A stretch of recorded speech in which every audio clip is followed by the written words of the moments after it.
মাদারীপুর শহরের লেকের দক্ষিণ পাড়ের ৬তলা ভবনের ফ্ল্যাট বাসা থেকে এক যুবকের রক্তাক্ত মরদেহ উদ্ধার করা হয়েছে।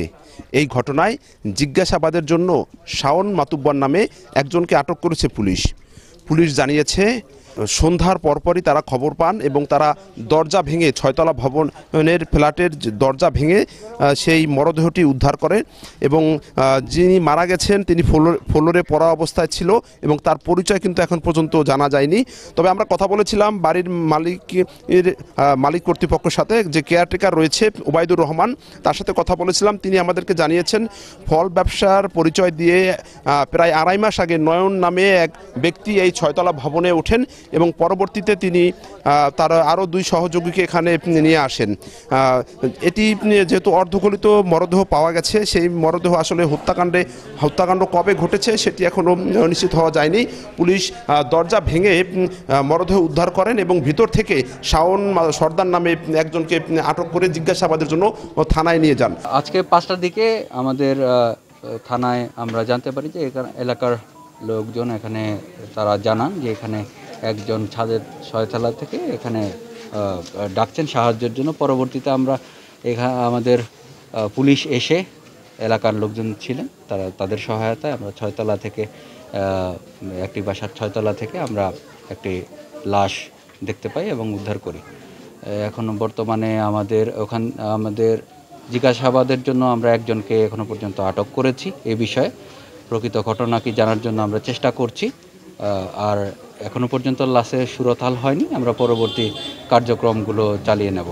এলাকাবাসীর সাথে আমরা কথা বলেছিলাম। যিনি মারা গেছেন তার বয়স ৩০ থেকে ৩৫ বছরের মধ্যে হবে, তবে তার পরিচয় কিন্তু এখন পর্যন্ত জানা যায়নি। যেহেতু নয়ন এই বাসাটি ভাড়া নেয়, পরবর্তীতে নয়নের কিন্তু কোনো হদিস মিলছে না। নয়ন কোথায় আছে, আসলে নয়নকে পাওয়া গেলে ঘটনার রহস্য উদ্ঘাটন করা সম্ভব হবে। আর এলাকাবাসী যেটি বলছেন যে যেহেতু একটি প্রাথমিকভাবে ধারণা করা হচ্ছে এটি হত্যাকাণ্ড, এই হত্যাকাণ্ডের ঘটনায় যে বা যারা জড়িত তাদেরকে আইনের আওতায় আনার দাবি তুলেছেন এখানকার যে এলাকাবাসী এবং বাসিন্দা, তারা দাবি তুলেছেন। পুলিশ এসে এখানে প্রথম দেখার পর এলাকার লোক সবাইকে ডাকছে, ডাকার পর সবাইকে নিয়ে বাড়ির মালিকের একজন নিয়ে তাকে নিয়ে দরজাটা ভাঙা হয়েছে। ভাঙার পরে আমরা দেখতে পেলাম যে ভিতরে লাশটা পড়ে আছে, এটাই পর্যন্ত দেখছি আমরা। তারপরে একজনকে জীবিত ভিতরে থেকে নিয়ে আসা হয়েছে আর একজন মৃত অবস্থা পাওয়া গেছে। ছেলেটা হলো অনেক জোরে জোরে চিল্লাইতেছিল, তো তখন দেখার পরে ভাবলাম এখানে হয়তো কোনো দুর্ঘটনা ঘটছে। তো আমরা ওইখান থেকে দৌড়ে আসলাম। আসার পরে দেখি কি মানে তার ওই যে খালাতো ভাই এসে বলতেছে উপরে একজন অজ্ঞান হয়ে আছে। তো তারপর আর অতটা আমরা জানি না, কারণ নিচে ছিলাম, উপরে উঠতে দেয় নাই।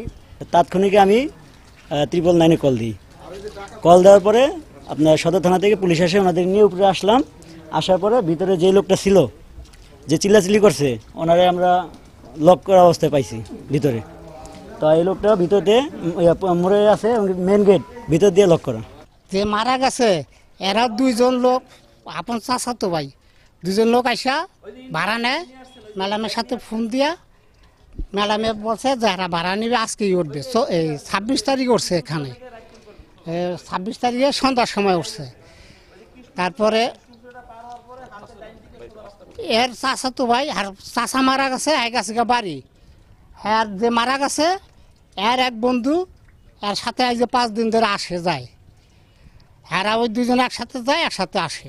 সবকিছু মিলে বলা যায় যে এই যে অজ্ঞাত যুবকের মরদেহ উদ্ধার করা হয়েছে, সেই মরদেহ ময়নাতদন্তের জন্য জেলার 250 শয্যা হাসপাতালে পাঠানো হয়েছে এবং যে আইনি প্রক্রিয়া সেটি কিন্তু এখন পর্যন্ত চলমান রয়েছে।